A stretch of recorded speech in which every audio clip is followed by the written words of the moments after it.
All right, good morning, everybody, and welcome to another of the Teaching Academy Professional Development Series. We're concluding the Supervised Assessment workshops, our initial offerings in this series today, with a session on preparing students for success that is going to be run by Andrea Francis and Sangeeta Kiersnen. I'll be handing over to them shortly. I would point out for the session that it is being recorded, and we encourage you to put feedback, commentary, etc. into the chat. But if you do have questions that you definitely want responses to, and it's quite helpful for us as well, we'd encourage you to put those into the Q&A, and we do take that information and then collate that into our FAQ documents and other resources, not to mention upcoming sessions, etc. So you're certainly welcome to use the Q&A as well. And we'll get to those either in session or definitely after it as well. So without further ado, I will hand over to the presenters for today and look forward to the session ahead. Thanks, Andrea. Thank you, Lachlan. Sangeeta and I would like to welcome you to our session today, Preparing Students for Success, where we will continue to unpack how we can support diverse and equity cohorts for supervised assessment.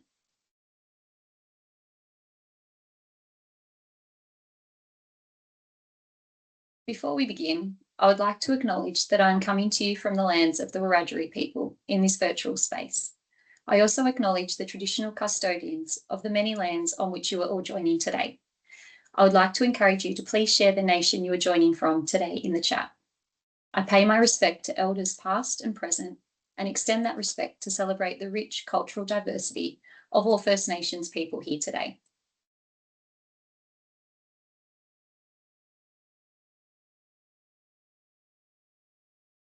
Our aim is to run the session for 45 minutes and allow some time for Q&A. It is worth pointing out that we are all learning in this space. We are presenting to you from the lens of educational designers. We recognise that this time has involved a lot of change, and that can be difficult. But as we approach today's session, let's assume positive intentions. You're welcome to have cameras on or off, because we know there are lots of ways to engage. During the session, there'll be opportunities to engage with the Menti activity or by commenting in the chat. You can come off mute to talk aloud. We have Beck, Elise, and Lachlan who will be monitoring the chat on our behalf. If you have any questions you would like asked, you can also add them to the Q&A function of the meeting. We would really love you to do what feels most comfortable for you, and we also recognise that silence can be an engaged state too.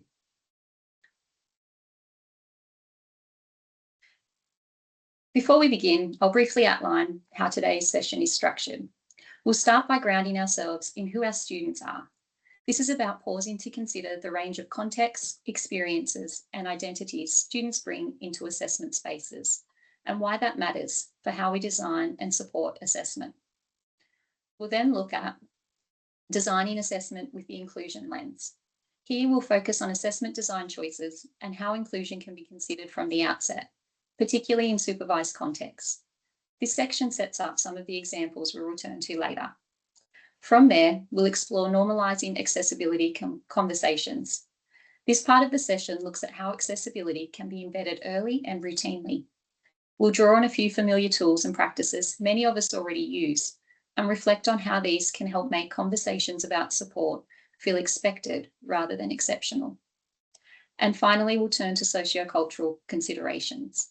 We'll use this time to reflect on the broader dynamics that shape assessment experiences, things that sit alongside task design, but strongly influence how students experience assessment and how we respond as assessors.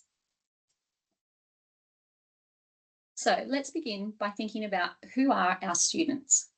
We are not going to unpack each of these groups today, and that's very intentional. The moment we start categorising, we risk flattening the very diversity we're trying to design for.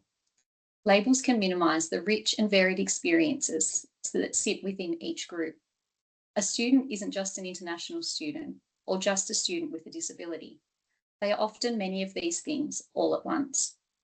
And that's what inclusive assessment is really asking us to sit with. Not a checklist of groups to accommodate, but a genuine recognition that diverse backgrounds, identities, and abilities are already in our classrooms. The question is whether our assessments are designed with that reality in mind or despite it. Consider the learning needs of your students. Have you ever accessed the Office of Planning and Analytics data to explore the demographic profile of your cohort? If this is new to you, we encourage you to take a look at the Subject Snapshot dashboard. What do you notice about the diversity of your class? Although the image on the screen is quite small, you will see from the examples some of the information you might find on the Subject Snapshot. There's equity groups, age distributions, admission data. This isn't about labelling the students. It's about recognising the intersectional identities and diverse lived experiences within your cohort. It can help ground your understanding of who is in your class and invites you to think more intentionally about the collective needs of your students. So we've just talked about who our students are as a broader cohort. Now let's make it real with someone specific. We would like to introduce you to May. May is an international student in their second year studying online. English is their third language. During a tutorial, May's academic notices that they provide short answers to direct questions, avoid elaborating, and appear hesitant when the lecturer asks follow-up questions. Their written work throughout the subject has been detailed and analytically strong. The lecturer determines that May need some additional support and preparation. Take a moment to add to the Mentee what's going through your mind as May's lecturer. How can the lecturer support May and students from diverse backgrounds?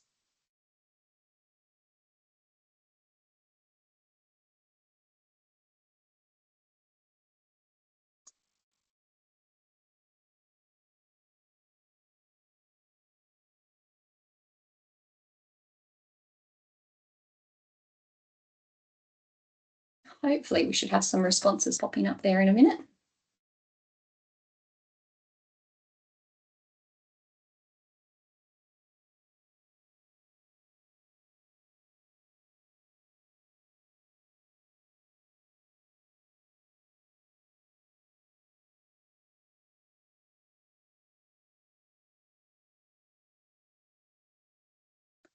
Sangeeta, are you able to see the responses on your screen?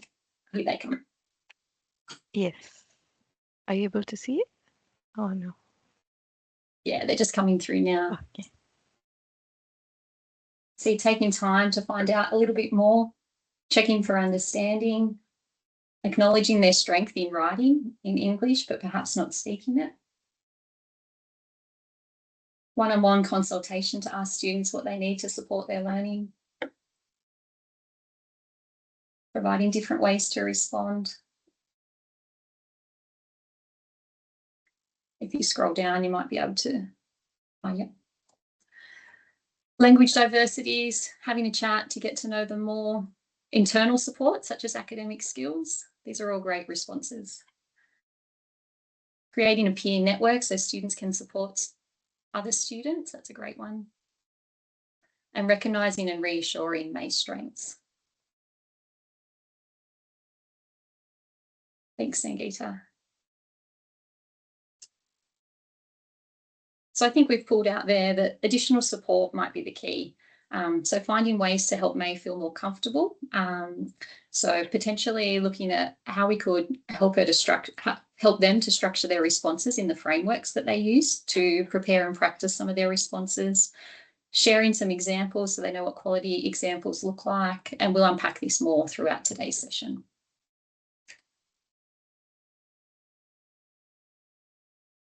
Now, let me tell you a little bit more about May. May is also a first-generation student who identifies as non-binary.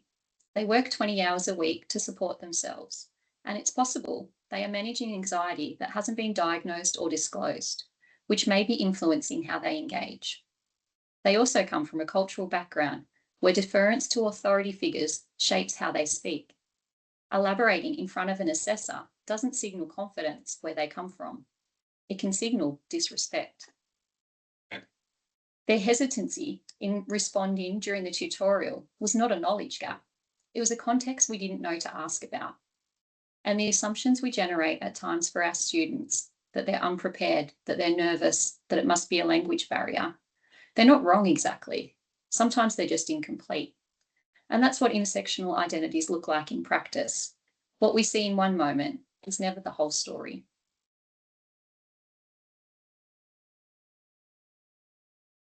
Oral assessments are often positioned as a more authentic, flexible alternative to written tasks, and for some students, they genuinely are. But it's worth pausing to consider what they actually demand and what that means for learning.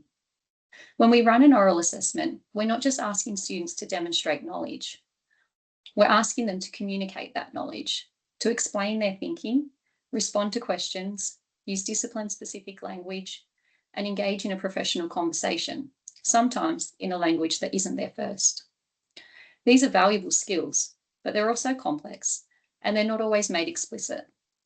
If we value these forms of communication, then they need to be taught, modelled, and practiced, not just assumed. That means being clear with students about what effective communication looks like in this context. It means showing examples, unpacking what it means to elaborate on an idea, to pause, to think, to respond to a follow-up question. It means creating opportunities for students to practice these skills in low-stakes settings with feedback that helps them improve. Because when these expectations remain hidden, we're not just assessing learning, we're assessing who already knows how to perform in this space. And that's when inequity could emerge. So the question becomes not just what are we assessing, but what are we teaching students to do, and how are we supporting them to get there? We've touched briefly on what oral assessments can unintentionally assume. This slide shifts us to what we can do when we sit with those assumptions honestly. The research points to a few key things that can make a real difference, and the first is relationships. When students feel a sense of trust and connection with their teacher, the assessment experience changes. A brief conversation, a familiar voice, a sense that the person assessing them is also supporting them. These things really matter. They shift the assessment from something done to students to something they can engage in with more confidence. For a student like May, this might be as simple as an early conversation that makes expectations explicit, that elaborating is encouraged, that pauses to think are okay, and that this is a space to explain their thinking, not just testing their performance. This is where relational teaching matters. The quality of interaction, the warmth, the reassurance, the conversational tone. It shapes how well students can demonstrate their learning. Where sessional markers are involved, small steps can help reduce the unknown, such as introducing them in an earlier tutorial or sharing a short video beforehand. The second point we have is making expectations transparent, clearly outlining the process in advance, walking students through the marking rubric, and providing simple checklists for before and on the day. This helps students understand not just what they're being assessed on, but how the experience will unfold, reducing any unnecessary uncertainty. It also gives us a chance to make the unspoken visible, what it means to elaborate, how follow-up questions work, and that eye contact, pacing, asking for clarification are all part of the process, but not signals of disrespect. If you watch Thursday's panel session on how culture shapes assessment experience, Miao Li reminded us that for some students, they may have never presented before and may not feel comfortable to ask questions. So it's really important to let them know that it's safe to do so and provide opportunities to model and practice this. The third is building familiarity with the format itself. Creating opportunities for practice with rubric-based feedback and sharing sample recordings of the task can really help students to understand what's expected in practice. It shifts the oral from a high-stakes unknown into something they've had a chance to experience, which reduces anxiety for everyone, not just students who we might flag as needing extra support. The final tip is reducing uncertainty around logistics, publishing the booking schedule in advance, offering flexible scheduling where possible, and giving students the option to present to the teacher before or after class. These feel like small things, but certainty around the when and the how of assessment carries a lot of weight for students who are already managing competing demands. Good assessment design isn't just about the task itself, it's also about the conditions we create around it.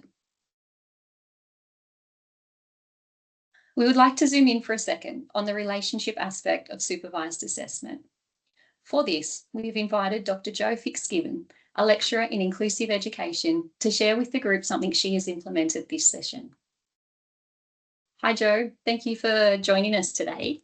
I am hoping that you might be willing to share with the group your response to the following questions. What did you do to get to know your students, and what did you learn? And our second question is, how did this influence your supervised assessment design and your implementation for this session? Thank you, Now, Andrea. Thanks for having me. Can I share my screen? I've done a bit of a brain dump with these questions. Would that be okay? most definitely.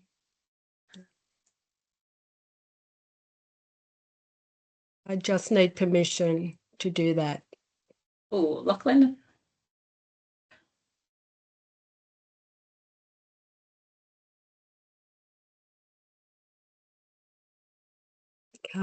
While it's coming, I'll just introduce myself a little bit. I was given workload last year to do some revision. Thank you, Lachlan. To do some revision on 3 subjects in the Masters of Inclusive Ed.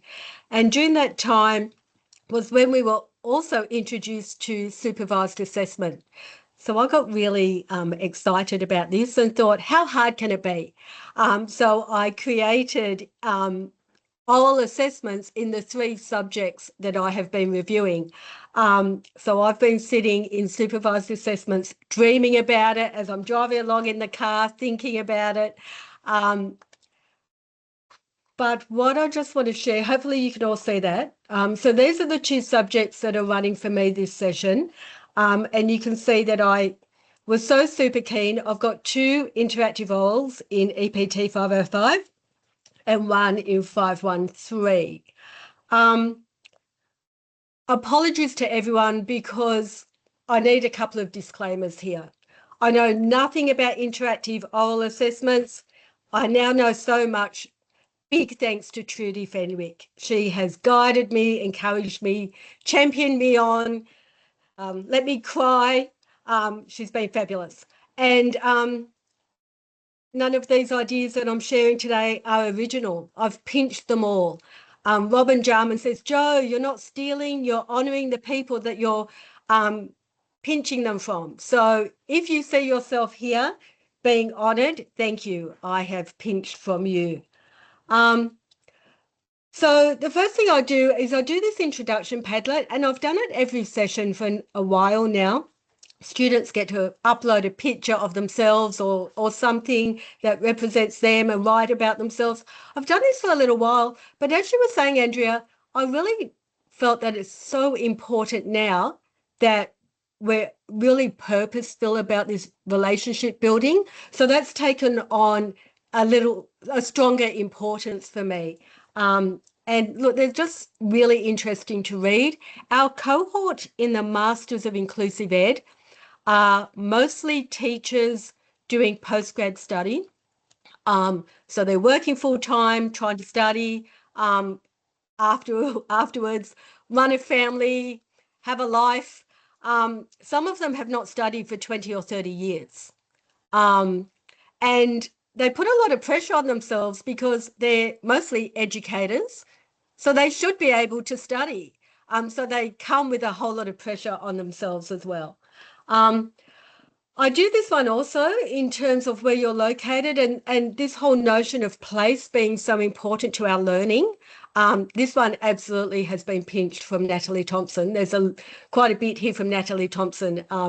She's doing such wonderful work in the inclusive ed space. But really, I've always said, where are you located? But I haven't done this focus of place being so important to all of us. So then I ensure that anyone in the subject team contributes to this, that we have our own profiles as well. And if I have any markers, really encourage them if they're able to come to a tutorial, because again, as Andrea said, just to build up that familiarity is so awesome. But this is the one that has really made a difference here, this discussion board. How can I assist your successful engagement? I asked students to respond, and I just put some focus questions up there. And this has been incredible, the students' response here. So I've just got some of their responses that you might like to look at. I'll be quiet for a minute so you can have a skim.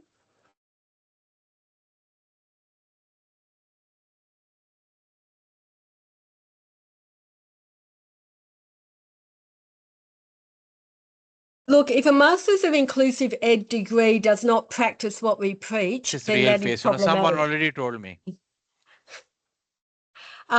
So I've really been purposeful in my review of these subjects that, we are putting in place what we preach. But even this idea of, some of the students saying, thank you for asking. And I thought, flip, I should have been asking this for years. Why have I not, as an inclusive educator, not been asking this question for years? But so many fabulous responses.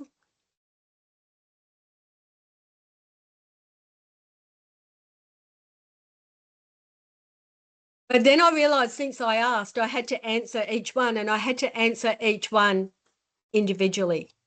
Because, yes, we think about our classrooms, we think about our student cohort and the diversity, but it's not just about the diversity of our students, it's about the one. So sometimes when I put up discussion posts, I'll do a general response to everyone, but I got a real nudge that, no, I can't do that this time. Each one requires and deserves a personal response. When I was reviewing the subjects, I was really looking quite purposefully at my subject ecology before I drilled down to learning content and resources and that. This is what I had started with as, a bit of a thinking and reviewing of my subjects. But then after reading student responses, this is what I needed to consider in terms of my subject ecology. And I am getting to supervised assessment, but I think it's not all about back-ending this, like having this supervised assessment really well scaffolded. If we haven't built the relationship throughout the subject, that's what kept coming back to me. And then the other thing I realised when session started, that I needed to be calm, encouraging and enthusiastic about supervised assessments. Even, Lachlan, when my booking system isn't working, I still need to be calm, encouraging and enthusiastic, because if I come across in any other way, it's going to unravel my students. So look, all the professional learning we've been given has helped me actually not pretend to be calm and encouraging and enthusiastic, but actually be that. So had to go back to look at my design that Trudy Fenwick and I had so deeply worked in. Thrilled that we had considered much to ensure that our design of our assessments were in fact inclusive, but there was still more to do. So I had to keep going back to the responses from my students. So our supervised assessment, the design. Assignment 1 is worth 5 marks. It's a small stakes assessment. It's to provide feedback to feed forward.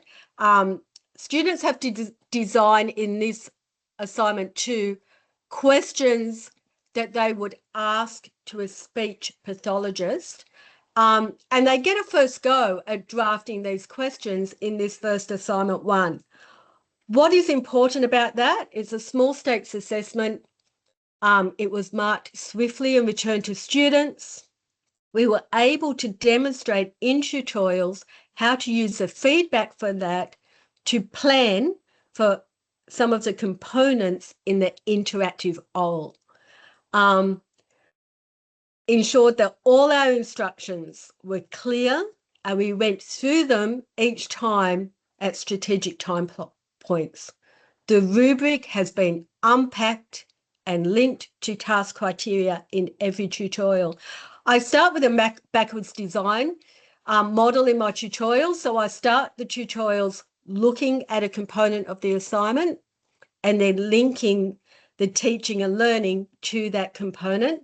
And of course, exemplars where possible, acknowledging most of this assignment is new.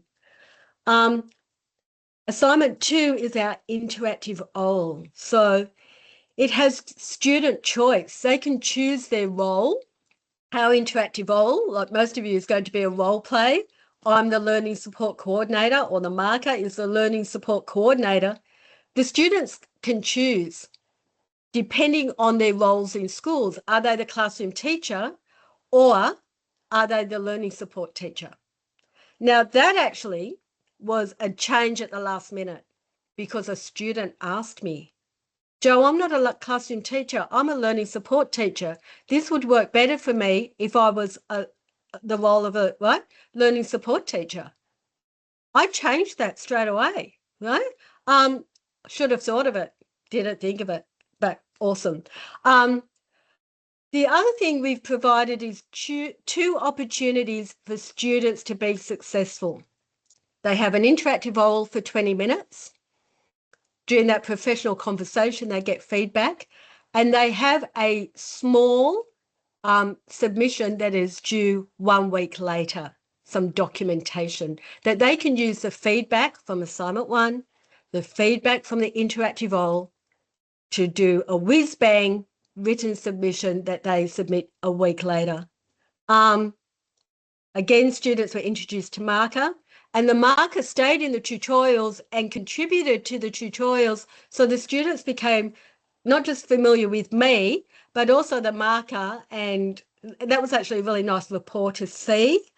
Nearly done. The marking rubric, I'm concerned it's a little long at this point, but Trudy and I didn't want to miss anything out. So we need to run through this one go. But it's set in 2 separate sections, the professional consultation, the interactive OL, and the documentation. And we have worked through that rubric with the students. They should all be very clear about it. And I have emphasised, look at the criterion in each of the components. We are assessing content knowledge. We are not assessing oral communication skills. So that's been really important to stress that. We've done a few dummy runs in the tutorials. So they've had opportunity for breakout rooms and to be in the 2 different roles. I've done some dummy runs as a whole cohort.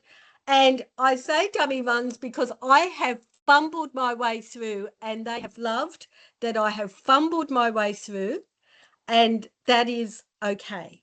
That they have really seen that we have a lovely rapport and we're just meeting for a one-on-one conversation. And so that's just been really great. These additional resources that we've been provided, thank you very much. They've been made available to students. And I think I'm nearly done. Marking team, we have worked through the task description and marking rubric very carefully as well. I have written a script for the interactive OL, but then as a team, we've revised it. And I've provided links to professional learning, understanding that marking team are all casual, they have limited time, but I want to set them up for success, and we owe that to our students. So I have done that as well. Probably nothing new there, but if nothing else, if from what I've presented, if we all walk away reflecting on why we do what we do, and the importance of that, and you know, as I said, some of those things actually have more importance to me now than possibly what they had in other sessions. Andrea, is that okay? Hopefully I've covered what you wanted me to cover. Okay. No, Thank you, everyone. Fantastic. There's so much in there that's worth highlighting. The purposeful relationship building that you spoke about, getting to know your students, but not just the diversity of it, the individuals as well.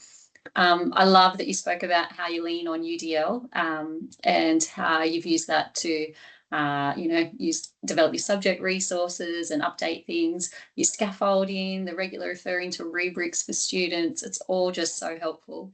And one of your final points where you talked about the dummy runs, it just brings back that human relationship element again, about having that sense of trust that it's okay, to make mistakes, and that's all just part of the conversation. So I think we can all take away so many valuable things. So thank you so much for joining us, Jo, and for sharing so openly.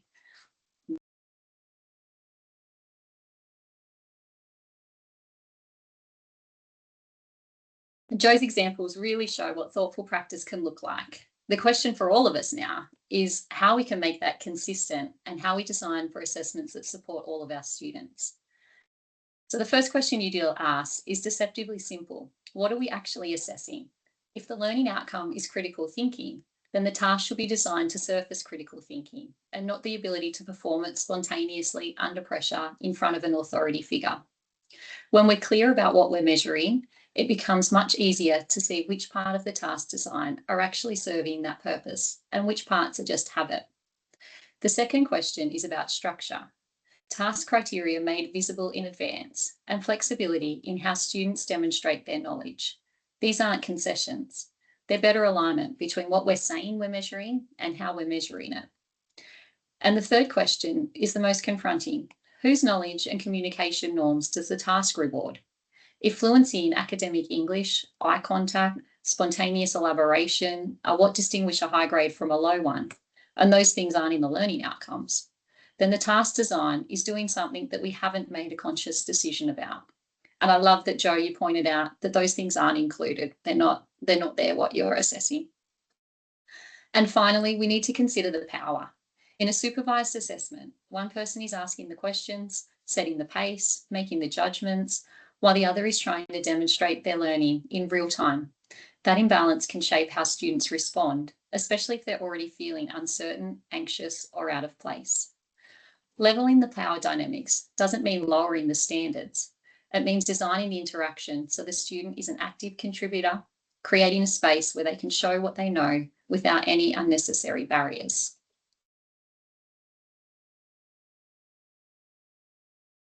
We'd now like to invite Christy Van Grinsven, who lectures in podiatry, to share with us some of her experiences around building confidence for IOAs.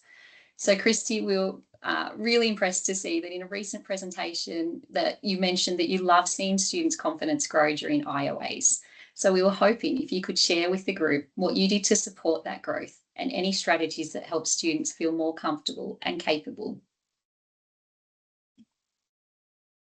Thanks, Andrea, and thank you, Jo, also for sharing your thoughts. I've got a lot of things that I can bounce off there as well. I haven't prepared any slides. When I got this email, I thought I'd just be blah, blah, blah. So that's essentially what I will be doing. But I do actually have a Word document filled with notes and brain dump, as Jo was saying. So I got those prompts and thought, yep, definite brain dump. I've got lots to say on this. Yes, so thank you for inviting me to share some of my experiences. I hope they do support some of you in some way when you're doing your supervised assessments, particularly interactive oral assessments. So you want me to talk about the support that I've provided students to enable that growth. And essentially, really, you need to probably know who I am. So I'm Kirsty, I'm from podiatry, and I've been working with interactive oral assessments for the last 3 or 4 years now, and really fortunate to have a colleague who's also in the same school as me who guided me through this, Marissa Olsen. Many of you may have seen her speak on previous supervised assessment webinars, and I literally met with her and she literally showed me exactly how to set all of this up, which was fantastic. So again, we talk about pinching resources. Well, I definitely used a lot of Marissa's resources to help guide my approach and tailor them to the podiatry context, which was fantastic.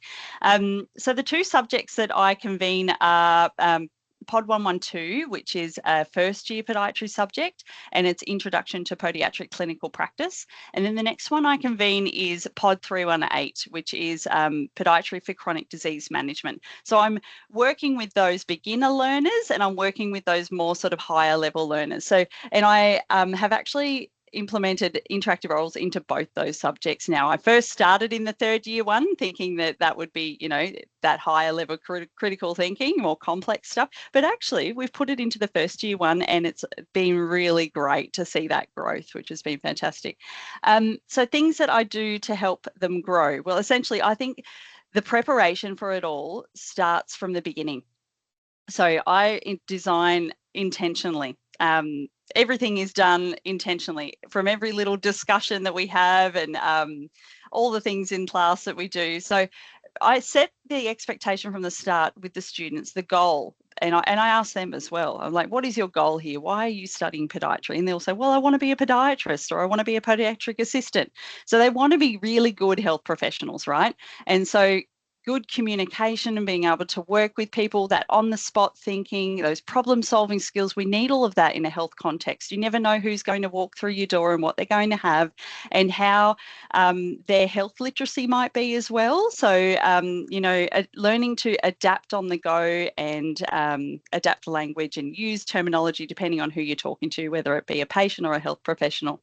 So to get the students prepared, I've written some notes from what Jo said, because I feel like there's a lot of similarity in our approaches. It's that relationship building and that role modeling that really is a key approach that I take. And I'm so fortunate to have the students from first year now, and then I see them again in third year, and I've built that relationship. And then I also work as a clinical educator in the University Podiatry Clinic. So I touch base with them throughout when they're seeing patients, and I can actually bring some of that theoretical learning into that practical setting with real patients. It's really authentic. So some of the things that I kind of display to the students and tell them to do in that learning setting is really, I set that the environment. I sort of say to them, okay, this is a safe space, everyone. Like, this is where we make mistakes. This is our time to practice. This is in class. So get comfortable with the uncomfortable. You would have all heard of that before. And I literally say that we're going to feel uncomfortable practicing in front of each other. It's going to feel a bit strange, but this is how you get better at it. And this is how you get more confident, and you get that self-belief that you can actually do it. I also role model a lot like Jo, in that we're all human. We make mistakes. I do a lot of practice simulations. I'm the dummy. I'm really happy to make a fool of myself. And I think that really actually helps the students to go, okay, like, she's a qualified podiatrist with nearly 20 years experience. She knows what she's doing. I can get there too. Like, this is achievable. This is a real thing. It's all about that removal of the hierarchy, that power hierarchy, what Andrea, you popped on the slide earlier.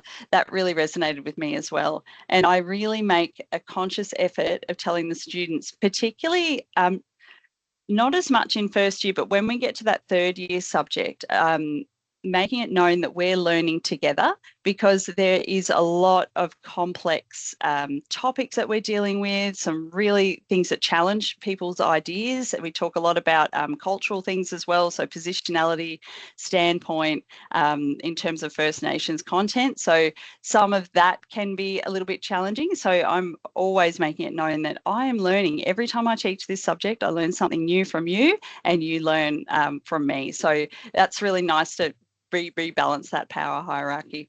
And the other thing I encourage, from all the way from first year all the way through to the third years, that on-the-spot engagement. So getting them to build confidence right there in that safe space. And I know there's always going to be students that don't want to put their hand up or don't want to talk, but that's how you build confidence. You know, I just encourage them to have a go in a safe setting, whether that be in a smaller group, in a breakout room, and they voice their opinion there, or they do it in a way that suits them. We bring those UDL approaches in. So I'll say, well, maybe you'd like to write it down and share it on the whiteboard, or maybe you'd like to draw a mind map and share it that way if you don't want to speak. So sort of finding ways that suit people to share their ideas to prepare them towards the assessment. So I've written a few little things down that I do, like activities, particularly in class, that I do to prepare them and support them in their growth. So definitely the face-to-face discussions are a key thing. The group work, case studies, we do a lot of case studies because they're both very clinical subjects. So yeah, we'll have a case I'll put them into groups. They'll go off and talk about it, and someone will scribe and someone will be the speaker, and they'll come back and share with each other.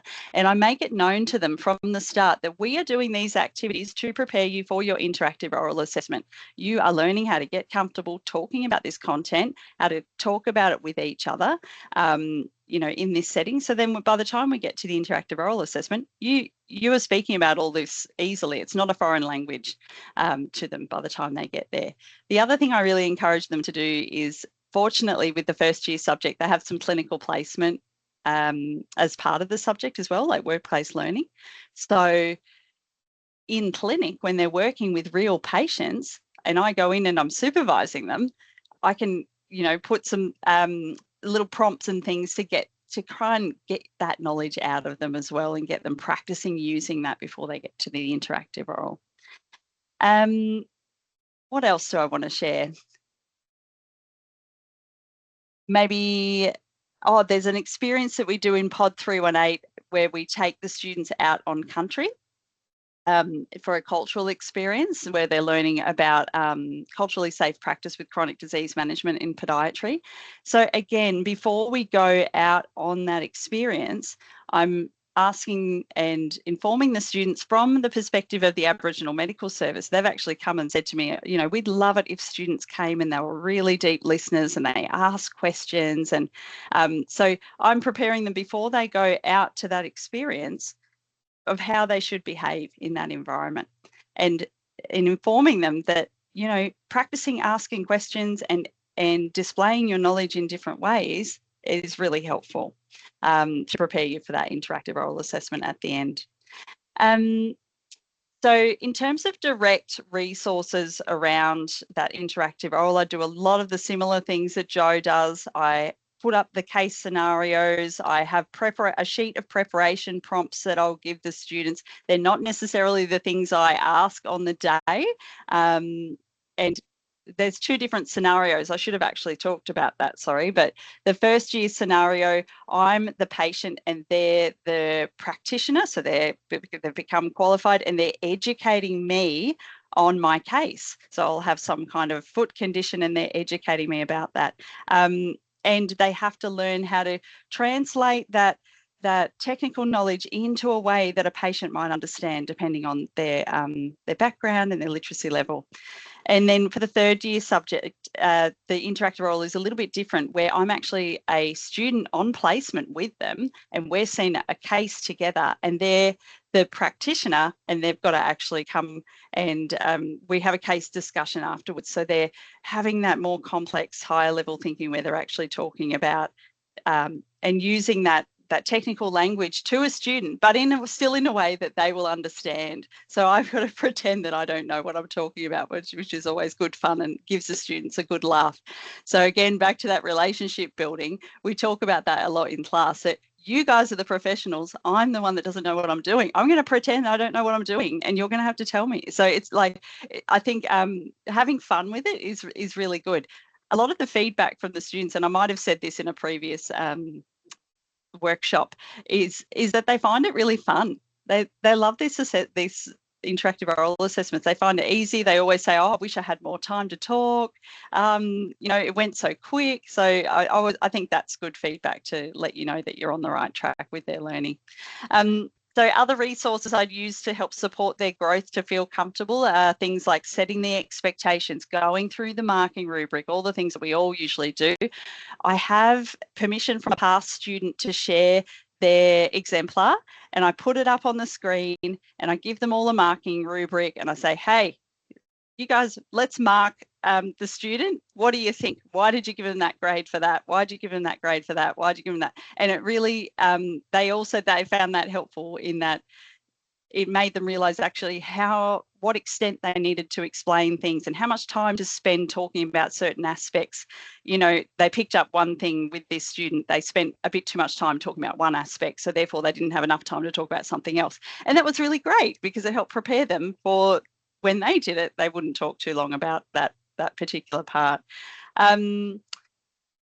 What else? There's checklists, there's appointment booking systems, all the things that we're meant to do. But I think what it is doing is really preparing them to become independent health professionals, to you know, this kind of engagement really gives them that agency, and then they go, right, I'm the health professional in this. I have to book my own appointment. I have to come in prepared. So that all really helps with the growth as well. I can see you've got another little question there, which I'll talk to briefly, Andrea, because I'm not sure if you've got any more people speaking. The accessibility and inclusion considerations. So this is something I'm going to have to think more and more about now that our podiatry course has just moved hybrid. I've been very fortunate with the first years to have hybrid cohorts, you know, both online and on campus to have a bit of a play with. But now our whole course is going that way. It's going to be really interesting how we kind of deal with this. But a couple of examples that I can kind of share in confidence, obviously, is I had a student a while back who had a study access plan who was experiencing anxiety. And when she was anxious, she would develop a stutter. So she was really concerned that her time frame for the interactive oral wouldn't be long enough, that she would stutter so much that she'd use up all of her time. So that was a really good learning experience for me to kind of meet with her and go, okay, what do you need? Okay, like your strengths are, you know, the content, you know what you're doing. You're a really strong student. Everything I've seen from you is fantastic. We've just got to see if we can practice that oral stuff, because even though it's not a major part of the marking component, it is something you'll have to do as a health professional. You'll need to be able to talk with people. So let's do this in a safe space. And yeah, I met up with her and had a bit of a chat about it. So we were allowed to allow her some extra time, but believe it or not, she didn't even need it. She didn't even use it. It was just amazing. I think the really intentional preparation for her and just reassuring her of her strengths and the expectation that you're not going to get marked down if you stutter. You know, we've all got funny things that we do. You won't get marked down if you stutter. So like, just do your best and come in and, you know, all the preparation activities, like, you're going to be okay. And she got in there and she didn't even need the extra time, which was just amazing. So that was just one example I wanted to share there. Anyway, I'll leave you to keep sharing other experiences. Hope that's helpful. That's super helpful. Thank you so much, Kirsty, for sharing those insights. I love that you kept talking about safe spaces, and I think that's such an important part of this whole supervised assessment, is making sure the students feel safe, and when they feel safe, they have that sense of trust and they can thrive in the situation. It was also great to hear that particular example, and again, the care that you took for that particular student, and all comes back to your intentional design and how we can build that confidence and inclusion and have that safe space for students to succeed. So thank you so much. Now, we were going to follow up with a meetup, but I can't see my screen to see. Oh, you are still there? Do you have time to still join us a meetup? Yep. Perfect. Okay, so we've got two questions for Amita, and one of them, Kirsty, you also touched on a bit about the power, so we're going to come back to that in a minute as well. So your two questions, Amita, in your experience, what are some of the strategies that consistently help students feel comfortable and prepared for interactive oral assessments? And also, what is one thing that you intentionally do to reduce power imbalances during your oral assessment so students feel able to participate authentically? Excellent. Thanks, Andrea. Before I respond, I just wanted to thank both Joe and Kirsty, because they have actually covered comprehensively so much of, you know, what we do when we implement interactive orals, and really some of it will be repetition, but I just thought, well, maybe I'll just condense it. One thing I will add as an AD, what I, you know, how we contribute to this process. So a lot of the stuff that got discussed was from the implementation side, and I know Joe talked about the 3 assessments, but really when we work with academics in designing interactive oral assessment, it is not changing just one assessment to a supervised assessment. It is intentionally redesigning the whole assessment, you know, regime in the subject to scaffold to and from the interactive oral assessment. So I think that at the foundation itself actually sets students up to succeed, because the previous assessment that they do before their interactive oral already helps them develop that, you know, content knowledge and, you know, expertise to be able to speak to it. So that design part is crucial. And the thing is that in the implementation side, we support the academics to have this clear, structured stepwise process to help students prepare. So the one thing, absolutely, yes, we do the mock interactive oral with the academics as a sample. But the main part is also students need to hear from other students. So we have developed a student resource where we have interviewed students who have completed interactive orals in the past and are sharing their experiences, how, stressed or anxious they were, how they were supported, how they felt during the interactive oral, how they felt at the end of it. And then they share, of course, their top tips for students who are yet to experience the interactive oral. So I think that as a first resource to familiarize. So intentional familiarization is a very important part of the process. So once students are ready to, completed that previous assessment and ready to now engage with their upcoming interactive oral assessment, another second thing as part of the design I've also started to do is encourage my academics to not call it an interactive oral assessment, because that is just the format. You can call it what it is. It could be a client meeting, a professional conversation, pitching your business plan, something which also the title itself makes it a bit more relevant, rather than thinking it's another assessment, because we've all been there and you just think that's what academics need to do. But then they can see actually how each assessment is helping them prepare for their future workplace as well. So those are some of the things we take care of in the design phase. But as far the implementation side, of course, the student video, the mock interactive oral with the academic, the part that we are very careful about is that because the academic is, of course, the subject matter expert, when we do this with the academic, we remind them that, you can't, you should not be doing a perfect interactive oral, because students will zone out. They'll think, of course, you're the subject matter expert, you know the content, so it doesn't help. So we ideally, aim to have a high pass or a credit level sample to showcase. And we ask academics to intentionally integrate some errors in that process so that student can see themselves mirrored in that process, typical things that are likely to happen to them, which is what causes them anxiety.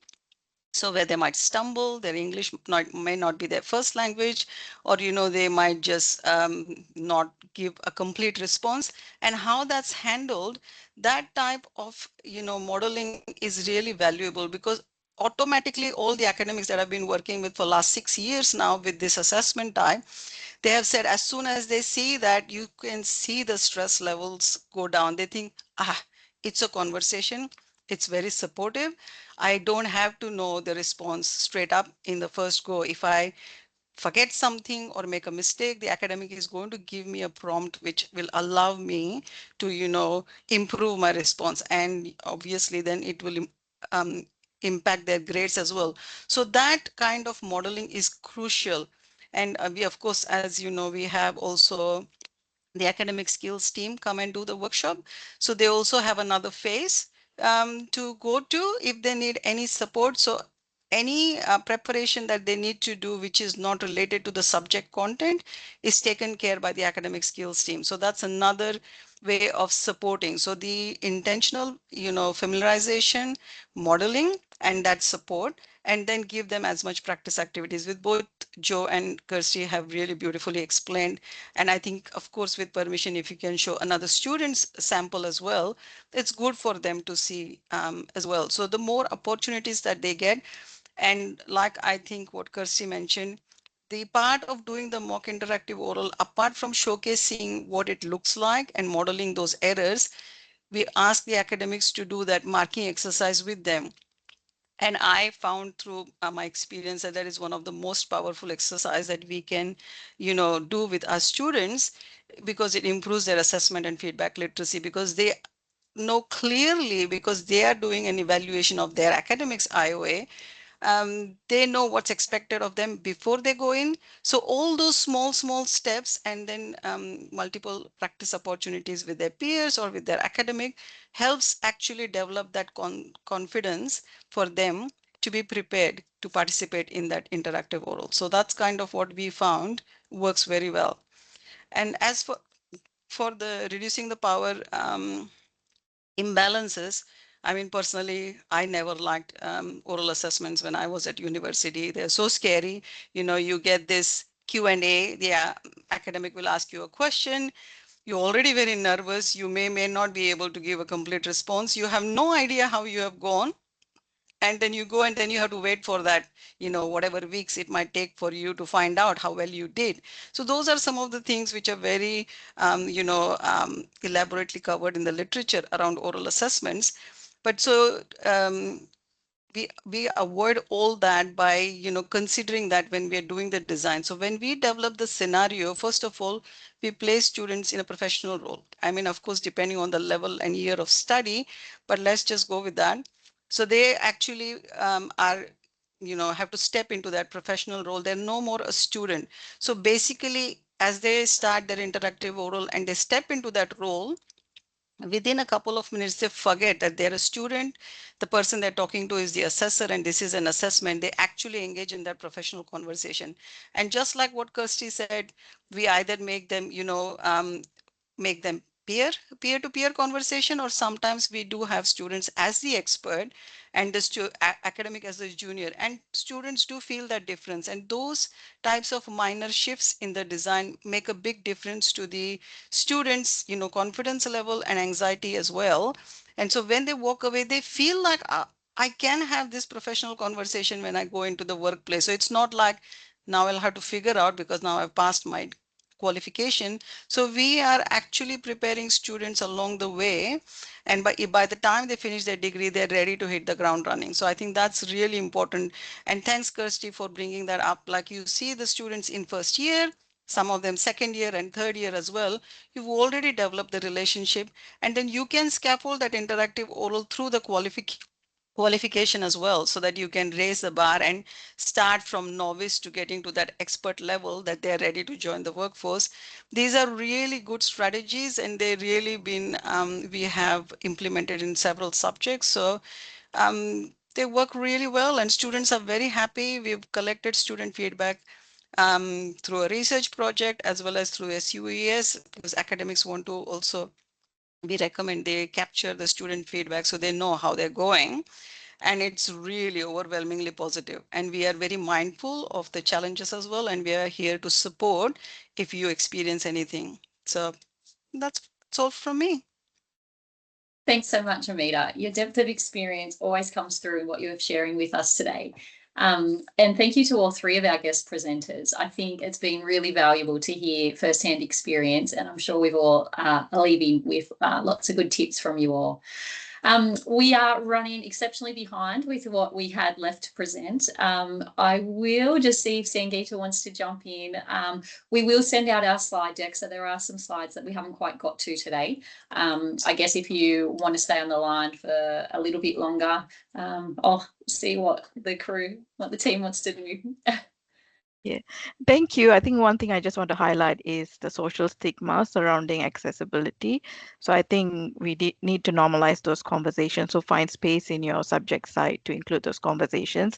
And also at the beginning of your session, please let students know that accessibility and inclusion team exists, and allow them to reach out to the team if they need study access plans. So that's really important. And also for our international students, they may not know the norms of Australian culture. So find space to have these conversations with them too. And thank you again for our three speakers. We really, really appreciate all your experience and expertise. And we will share the slides with you. And I think we can allow people to share any other thoughts or questions that you might have.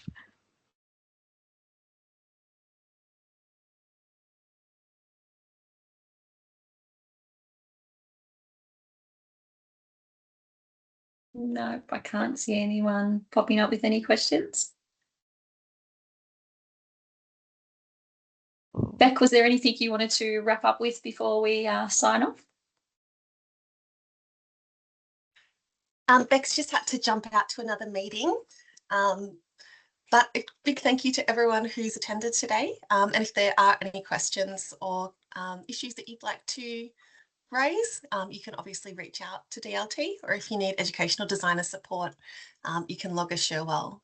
So a huge thank you to everyone for attending, and to Sangeetha and Andrea for their work, and to our wonderful guest presenters, Kirsty, Joe and Amita. I hope you all have a wonderful long weekend. Thank Thank you. you.